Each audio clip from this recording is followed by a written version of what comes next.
Je suis venu d'abord apporter mon soutien à mon ami de longue date, Bachir Fafana. Ce n'est pas des raisons politiques pour lesquelles on est ensemble.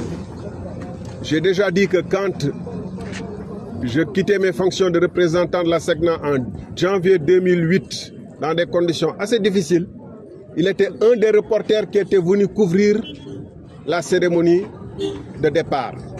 Et c'est en ces circonstances que je l'ai connu et depuis lors, on garde une amitié indéfectible malgré parfois des divergences d'opinion. Bachir a perdu son emploi pour des raisons politiques, mais je crois aussi que Bachir est aujourd'hui au tribunal pour des raisons purement politiciennes.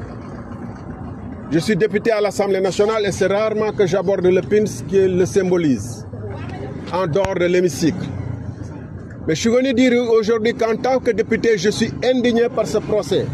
Parce que, d'abord, il paraît qu'on nous achète des véhicules, je l'ai appris par la presse, au même titre que tous les Sénégalais lambda, parce que les députés ont vu soudainement l'allocation de transport qui leur était allouée depuis 2 ans être retirée sans leur avis. Et je peux même dire, en tant que membre de la commission de contrôle de l'Assemblée nationale, que je doute de la légalité de la procédure puisque le budget de l'Assemblée nationale qui permet d'acheter ces véhicules n'a pas été voté suivant les procédures prévues. Je l'ai dit en réunion de commission. Je doute de la légalité de la procédure puisque le président de l'Assemblée nationale n'a pas reçu mandat, après en avoir discuté avec la commission des finances, d'aller acheter des véhicules. Il a dit que c'est lui-même qui a décidé. Il n'est pas l'organe délibérant de l'Assemblée. Il n'est pas l'organe qui décide du budget de l'Assemblée dans son bureau. Ça, c'est d'abord une entorse grave au principe des finances publiques. La deuxième chose, c'est qu'il n'y a rien qui justifie le recours à la procédure d'appel d'offres restreinte. Parce que il y avait suffisamment de temps et de raisons de faire une procédure ouverte. Et en tout état de cause, la procédure restreinte ne remet pas en cause les principes de transparence qui doivent guider en toute étape le marché public. C'est-à-dire de nous dire en l'état actuel des choses qui a gagné le marché. Pourquoi le procès Bassir se tient-il alors qu'on est incapable de dire qui a gagné le marché, vu que le président de l'Assemblée lui-même s'était engagé à donner les véhicules, à délivrer aux députés les véhicules au plus tard au 30 juin. On est au mois de juillet. Je suis absolument convaincu que les véhicules ont été achetés, que la procédure d'immatriculation est en cours. Mais pourquoi, nom de Dieu, se refuse-t-il à divulguer qui a gagné? Quand on dit Djoub, Djoubal, Djoubanti, et on doit être plus que la transparence normale. On doit aller au-delà des simples principes. Et là également, il y a de quoi. Et si n'eût été les interrogations de Bachir, peut-être qu'aujourd'hui on n'en serait pas là à dire qui a gagné le marché et qu'ils auraient déjà délivré.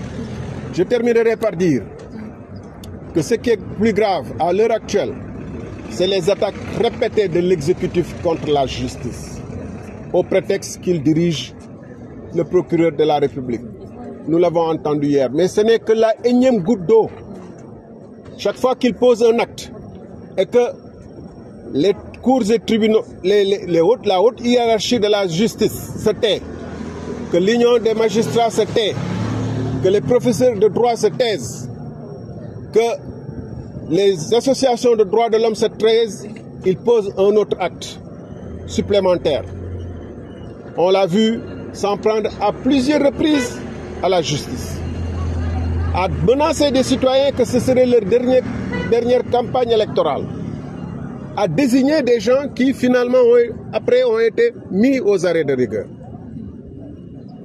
Mais le plus grave, c'est les attaques contre l'autorité de la chose jugée, qui est une attaque inacceptable.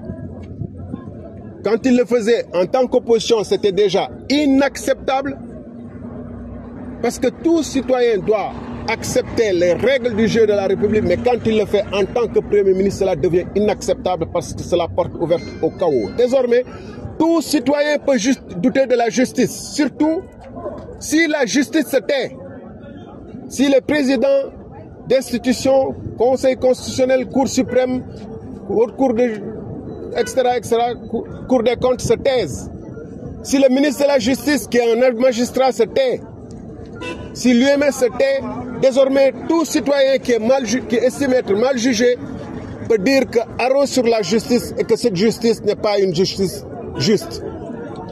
Voilà le danger auquel il nous expose. Et voilà le danger contre lequel tous les citoyens doivent faire rempart. Merci. Je vous remercie.